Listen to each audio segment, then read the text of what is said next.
It was 2:15 p.m. on a Thursday afternoon when Katt Williams walked through the main entrance of Cedars-Sinai Medical Center in Los Angeles. He was there for a routine checkup with his cardiologist, something his manager had insisted on, after years of demanding tour schedules and the stress that came with life in the entertainment industry. As he made his way through the hospital's busy lobby toward the elevators, Katt couldn't help but notice the controlled chaos around him. Families huddled together in worried conversations, medical staff moved with practiced efficiency, and the unmistakable smell of antiseptic mixed with the quiet sounds of a place where life's most serious moments played out daily. He was waiting for the elevator when he overheard a conversation that made him pause. "I'm sorry, ma'am, but visiting hours for the ICU are family only, and only 2 people at a time." A security guard was explaining to a middle-aged Latina woman who was clearly distressed. "But I am family," the woman insisted, her voice thick with emotion and a slight accent. "Miguel is my brother. I drove here from Bakersfield as soon as I heard about the accident." "I understand, ma'am, but there are already 2 family members up there. And hospital policy, please, you don't understand. Miguel doesn't have much family. It's just me and his son, Carlos. We need to be with him." The security guard, a tired-looking man in his 50s, sighed sympathetically. "I'm sorry, but I can't make exceptions. If you want to wait here in the lobby until someone comes down, that's fine, but I can't let you up to the ICU right now." The woman looked around the lobby desperately, as if searching for someone who might help her navigate the hospital's bureaucracy. Her eyes landed on Katt, and he could see the mixture of desperation and hope in her expression. "Excuse me," she said, approaching him hesitantly. "You look like someone important. Maybe you could help me talk to someone. My brother is in the ICU and they won't let me see him." The security guard looked at Katt and seemed to recognize him. "Sir, I'm sorry about this. Hospital policy applies to everyone, but if you need assistance, what happened to your brother?" Katt asked the woman, ignoring the security guard's deference. "Car accident. This morning. A drunk driver hit him on his way to work.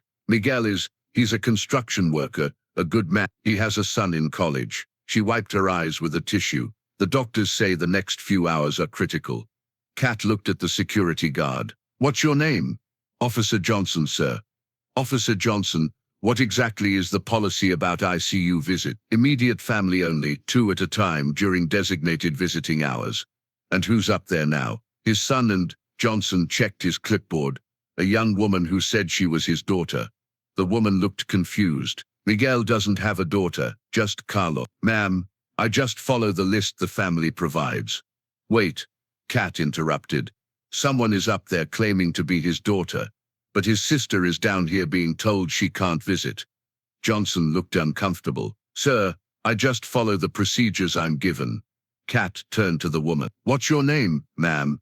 "Rosa Martinez." "Miguel Martinez is my brother." "Rosa, let me ask you something. Do you have identification that shows your family?" Rosa fumbled in her purse and pulled out her driver's license. "Same last name, see, and I have pictures." She showed Katt several photos on her phone of her and a man who was clearly her brother at various family gatherings.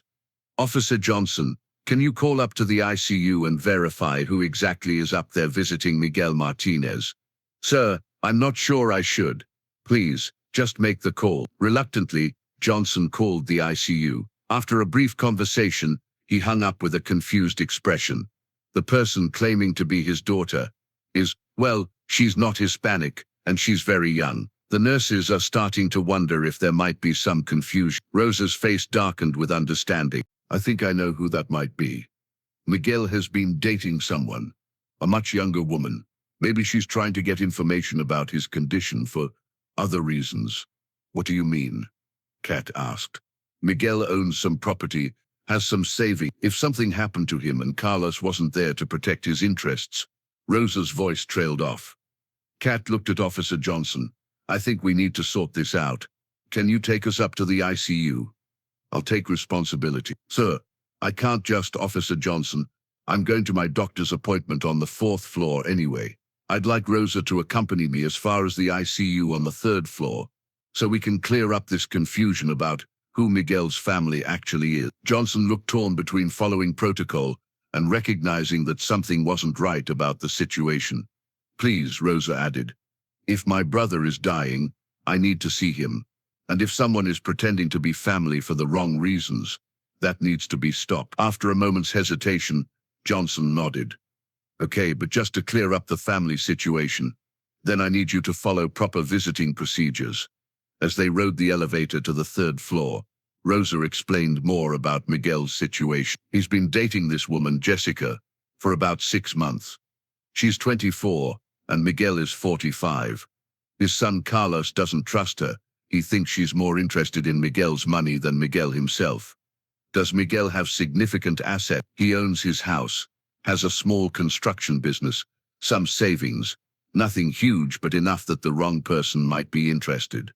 When they reached the ICU, they found Carlos, a young man in his early 20s, standing in the hallway looking frustrated and confused. Tia Rosie said, rushing to hug his aunt. Thank God you're here. Something weird is happening. What do you mean, Misha? Jessica showed up, claiming she's Dad's emergency contact, and that they're engaged. She's been talking to the doctors about Dad's treatment and asking about insurance and stuff. But I've never heard Dad mention being engaged, and she's acting like she's in charge of everything. Rosa looked at Katt. This is exactly what I was worried about. A nurse approached them. Excuse me, are you Miguel Martinez's family? I'm his sister Rosa, and this is his son Carla. Oh, thank goodness. We've been trying to verify family relationships. The young woman who's been here claims to be his fiancée, but she couldn't answer basic questions about his medical history or provide any documentation of their relationship. Where is she now? Carlos asked. She's in his room. She's been very assertive about making decisions regarding his care. Katt followed Rosa and Carlos toward Miguel's room, where they could see a young blonde woman sitting next to the bed, talking on her phone. No, I told you I'm his fiancée. Yes, I'll inherit everything. What? No, his son is here, but he's just a kid. Rosa and Carlos exchanged glances. Katt stepped forward. Excuse me, he said, entering the room. I think there's been some confusion about family relationships here. Jessica looked up, startled, and ended her phone call quickly. Who are you? This is a private family matter. I'm Katt Williams, and this is Miguel's actual family, his sister Rosa, and his son Carlos. I don't care who you are. I'm Miguel's fiancée, and I have the right to be here. Carlos stepped forward. Jessica, when exactly did my father propose to you? Because he's never mentioned being engaged. That's between Miguel and me. Rosa moved to her brother's bedside, tears in her eyes as she saw him unconscious and connected to various machines. Miguel, I'm here. Hermano, your family is here. The attending physician entered the room at that moment. I'm Dr. Patterson. Are you Miguel's family? I'm his sister Rosa, and this is his son Carlos. Dr. Patterson looked relieved. Good. We've been trying to get proper medical history and emergency contact information. The young lady here claimed to be family, but couldn't provide the details we needed. Jessica stood up defiantly. I told you I'm his fiancée, ma'am, Patterson said firmly. Unless you can provide legal documentation of your relationship, marriage certificate, power of attorney, or some other legal document, I need to ask you to step out so I can speak with his documented next of kin. This is ridiculous. Miguel would want me here. Carlos faced Jessica directly. If you really cared about my father, you'd want what's best for him, which is having his actual family make decisions about his care. If you're truly in a relationship with him, you can visit during normal visiting hours like anyone else. After some additional protest, Jessica left, muttering about lawyers and rights. Dr. Patterson updated Rosa and Carlos on Miguel's condition. He had sustained serious injuries in the accident, including a traumatic brain injury, but the doctors were cautiously optimistic about his recovery with proper care and rehabilitation. The next 48 hours are critical, Dr. Patterson explained. He needs family support and consistency in his care team. Over the next 2 days, Rosa stayed at the hospital, coordinating with Carlos to ensure Miguel was never alone. Katt checked in periodically, and on the second day he found Rosa in the hospital cafeteria, looking exhausted but hopeful. How is he? Katt asked, sitting down with a cup of coffee. Better. He woke up yesterday evening and recognized Carlos and me. The doctors say that's a very good sign. What about Jessica? Rosa shook her head. She came back once with some papers she claimed proved they were engaged, but they were clearly fake. Carlos had to call security. We haven't seen her since. I'm glad Miguel has family looking out for him. Mr. Williams, I need to thank you. If you hadn't helped me get past that security guard, if you hadn't supported us when we confronted Jessica, I don't know what would have happened. She might have actually succeeded in convincing the hospital she was family. Rosa, anyone would have done the same thing. No, they wouldn't have. Most people would have minded their own business. You took time out of your day to help complete strangers navigate a crisis. 3 weeks later, Miguel was released from the hospital to begin rehabilitation. His recovery was progressing well, though he would need months of physical therapy to fully recover from his injuries. Katt visited Miguel at the rehabilitation center, where he found the construction worker working with a physical therapist to rebuild his strength and coordination. You must be the famous comedian Carlos told me about. Miguel said with a slight slur that the doctors assured his family would improve with time. Thank you for helping my family. How are you feeling? Grateful. Grateful to be alive. Grateful for family. Grateful that people like you exist in the world. Carlos, who was visiting, added, Dad, you should know, Jessica tried to visit once more after you woke up, but the hospital staff had been briefed about the situation, and they wouldn't let her in. Miguel's expression grew serious. I need to apologize to both of you. I was foolish to get involved with someone so much younger, someone I didn't really know. When you're lonely, sometimes you make bad choices.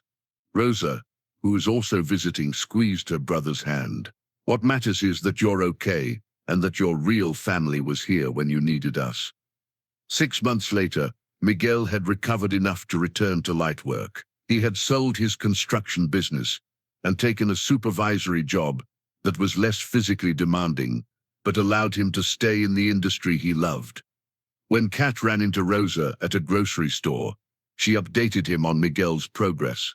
He's doing great. His speech is almost completely normal, and he's gotten very involved with a support group for accident survivors.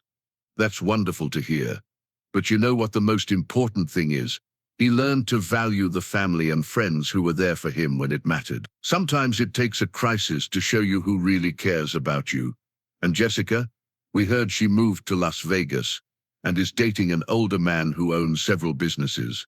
I guess she found what she was really looking for.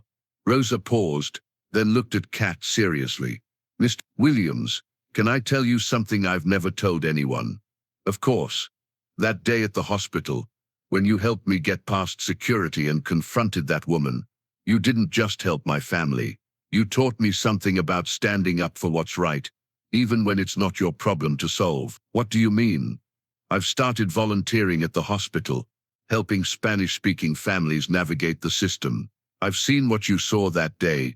People who are scared and confused, trying to do right by their family members but getting lost in bureaucracy and policies. That's amazing, Rosa. I help about 10 families a month now. Nothing dramatic, just translation services, explaining procedures, making sure they understand their rights. Small things that make a big difference when someone you love is fighting for their life. As Katt reflected on the encounter later, he realized that what had started as a simple doctor's visit had turned into a reminder about the importance of family, the vulnerability of people in crisis, and the power of stepping up when something doesn't seem right. Because sometimes being in the right place at the right time isn't about luck. It's about choosing to pay attention to the people around you and being willing to act when you see someone who needs help, even if it's not your responsibility to provide it.